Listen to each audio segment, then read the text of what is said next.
BJP केंद्रीय चुनाव समिति की बैठक जो दिल्ली में चल रही थी वो बैठक खत्म हो चुकी है। बिहार चुनाव को लेकर यह बैठक हुई थी। प्रधानमंत्री नरेंद्र मोदी भी इस बैठक में शामिल थे। हिमांशु, क्या तय हुआ इस बैठक में?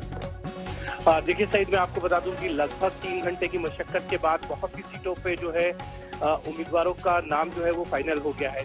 3 फेज के चुनावों के लिए जो बड़े नाम है, जो कद्दावर नाम है, उनके नामों पर मोहर लग गई और आज सुबह बिहार बीजेपी के कोर ग्रुप जो है वो अध्यक्ष जेपी नड्डा और अमित शाह के साथ एनडीए में जो बंटवारे की बात थी, हिमांशु, चिराग पासवान जो अलग रुख अपनाए हुए थे, नीतीश का विरोध कर रहे थे, कोई बातचीत हुई है?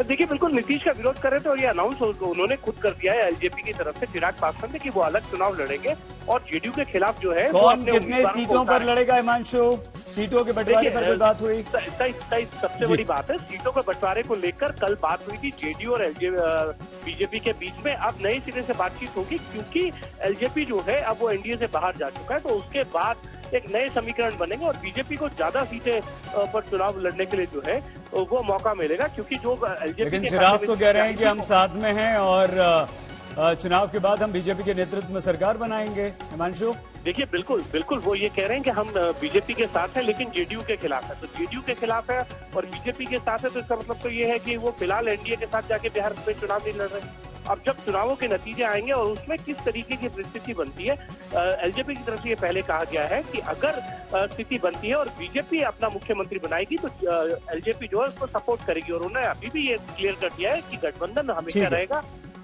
केंद्र के अंदर एलजेपी जो है वो एनडीए का पार्ट रहेगी। सीटों के बंटवारे को लेकर ये देरी क्यों? ऐलान कब हो सकता है हिमांशु?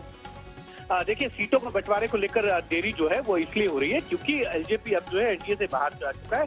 एक नए सिरे से देखना होगा कि एलजेपी के खाते में जो सीटें जा रही थी उसमें जेडीयू को कितने मिलेंगी, बीजेपी को कितने मिलेंगी। तो उसकी घोषणा जो है, जो उम्मीदवारों के नाम की घोषणा है, वो दोनों पार्टनर मिलकर जो है जब एक ज्वाइंट प्रेस कॉन्फ्रेंस करके घोषित करेंगे, उसके बाद ही प्रेस कॉन्फ्रेंस करके बीजेपी की तरफ से मतलब ये हुआ हिमांशु की एलजेपी की वजह से ये मामला फंसा हुआ है। एलजेपी की वजह से बीजेपी को फायदा जरूर होगा और उनको सीटें भी ज्यादा मिलेंगी गठबंधन में। पहले ये होता है कि बीजेपी को एलजेपी को अपनी तरफ से जो है वो एकोमोडेट करना था, अब ये है कि बीजेपी को ज्यादा सीटें मिलेंगी।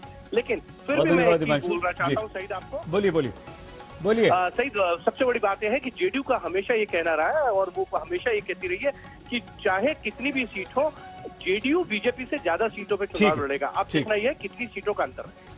बहुत धन्यवाद हिमांशु मिश्रा, हमारे संवाददाता। बीजेपी चुनाव समिति की बैठक दिल्ली में खत्म हो चुकी है। प्रधानमंत्री नरेंद्र मोदी इस बैठक में मौजूद थे। कल यानी कि सोमवार को सीटों का भी ऐलान हो सकता है और उम्मीदवारों के नाम का ऐलान भी हो सकता है, लेकिन चिराग पासवान ने मुश्किलें बढ़ा दी हैं।